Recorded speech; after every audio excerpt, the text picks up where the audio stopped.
دیں، جس حکم سے رسول صلی اللہ علیہ وآلہ وسلم منع کریں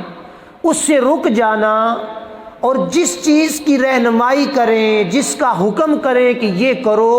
اس کو کر لیں، تو پھر کیا ہوگا؟ پھر مومن کہلائیں گے۔ تو گویا پتہ چلا کہ مومن ہونے کے لیے سنت مصطفیٰ صلی اللہ علیہ وآلہ وسلم ضروری ہے، اتباع مصطفیٰ صلی اللہ تعالی علیہ وآلہ وسلم ضروری ہے۔ اتباع نہ ہو، حضور کے طریقے کو اختیار نہ کیا جائے، تو پھر اللہ کی رضا اور خوشنودی نصیب نہیں ہوتی۔ اللہ کی رضا اور خوشنودی حاصل کرنے کے لیے، اللہ کو راضی کرنے کے لیے حضور علیہ الصلوۃ والسلام کی اتباع لازمی ہے، فرما برداری لازمی ہے۔ اور پھر دوسرے مقام پر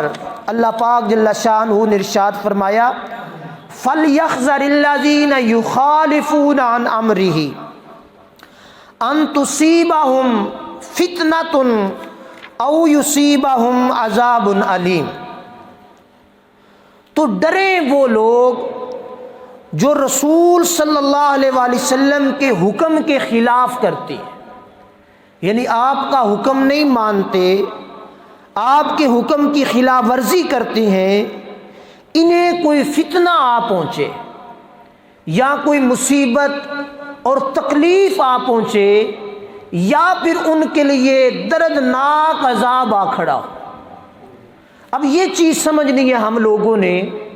گزشتہ جمعۃ المبارک پر جو آیت مقدسہ تلاوت ہوئی تھی اس میں تھا کہ اتباع رسول کر لو تو اللہ تمہیں اپنا محبوب بنائے گا، اور اللہ پاک تمہارے گناہ معاف کر دے گا، اور اللہ کو غفور الرحیم پاؤ گے۔ اب یہاں پہ حکم دیا جا رہا ہے جس نے میرے رسول کی مخالفت کی، یعنی رسول اللہ صلی اللہ علیہ وآلہ وسلم کے حکم کو چھوڑ دیا، آپ صلی اللہ علیہ وآلہ وسلم کی شریعت کو چھوڑ دیا، آپ کی اتباع کو چھوڑ دیا، آپ کی فرما برداری کو چھوڑ دیا،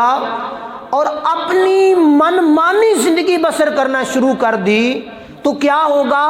ان تصیبہم فتنۃ او یصیبہم عذاب علیم، ان پر پھر مصیبتیں آ پہنچیں گی، ان پر پھر تکلیفیں آ پہنچیں گی، اور وہ دردناک عذاب کے اندر مبتلا ہو جائیں گے۔ اب یہ دو چیزیں تو ہمیں سمجھ آ گئیں کہ اتباع مصطفیٰ رسول اللہ صلی اللہ علیہ وآلہ وسلم کی فرما برداری اللہ کی رضا کا ذریعہ ہے، اور خلاف ورزی مصطفیٰ صلی اللہ علیہ وآلہ وسلم کی، آپ کی سنت کو ترک کر دینا، آپ کے احکام کو ترک کر دینا، اور آپ صلی اللہ علیہ وآلہ وسلم کی شریعت کو چھوڑ دینا، تو جب ایسا کریں گے تو کیا ہوگا؟ پھر مصیبتیں، تکلیفیں اور اذیتیں اور دردناک عذاب جو ہے وہ آ پہنچے گا۔ اب اس آیت مقدسہ کے اندر آپ صلی اللہ تعالی علیہ وآلہ وسلم کے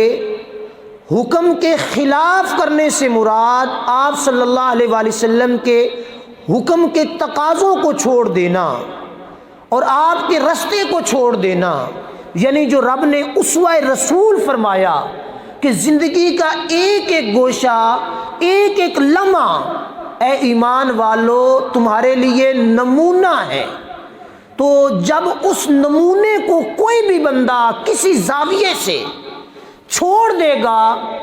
تو کیا ہوگا؟ اس نے گویا حضور کا رستہ چھوڑ دیا۔ مثال کے طور پہ ہم لوگوں نے کھانا کھانا ہے، ہم لوگوں نے کاروبار کرنا ہے، تجارت کرنی ہے، اس میں ہم لوگ حضور علیہ الصلوۃ والسلام کے لائے ہوئے دین اور آپ نے جس طرح تجارت فرمائی اس طرح تجارت نہ کریں تو ہم دین کی خلاف ورزی کر رہے ہیں، حضور کے احکام کی خلاف ورزی کر رہے ہیں۔ حضور علیہ الصلوۃ والسلام نے فرمایا ایک حد تک منافع جائز ہے، جب اس حد سے تجاوز کریں گے پھر ظالمین میں سے ہو جائیں گے۔ تو حضور علیہ الصلوۃ والسلام کے رستے کو چھوڑ کر کسی اور رستے کو اختیار کر لینا، یا اس سے مراد ہے حضور علیہ الصلوۃ والسلام کی شریعت کو چھوڑ دینا؟ اور پھر تیسری چیز بیان فرمائی اللہ پاک جل شانہ نے کہ جب ایسا کرو گے تو کیا ہوگا، ان تصیبہم فتنۃ او یصیبہم عذاب علیم، انہیں ڈرنا چاہیے جو حضور کے رستے کو چھوڑ دیتے ہیں۔ امام خازن رحمۃ اللہ تعالی علیہ یہاں جو لفظ آیا ہے نا، لفظ فتنہ، اب اس فتنہ کی تفسیر بیان فرمائی، اور امام عزیز الدین بن عبد السلام یہ بہت بڑے جلیل القدر مفسرین میں سے گزرے، اور تابعین کے ساتھ ان کا متصل زمانہ گزرا ہے، جلیل القدر لوگ گزرے ہیں یہ۔ تو ان سے کسی نے پوچھا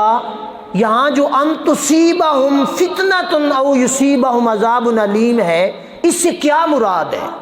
تو آپ نے لفظ فتنہ کو علیحدہ کیا اور فرمایا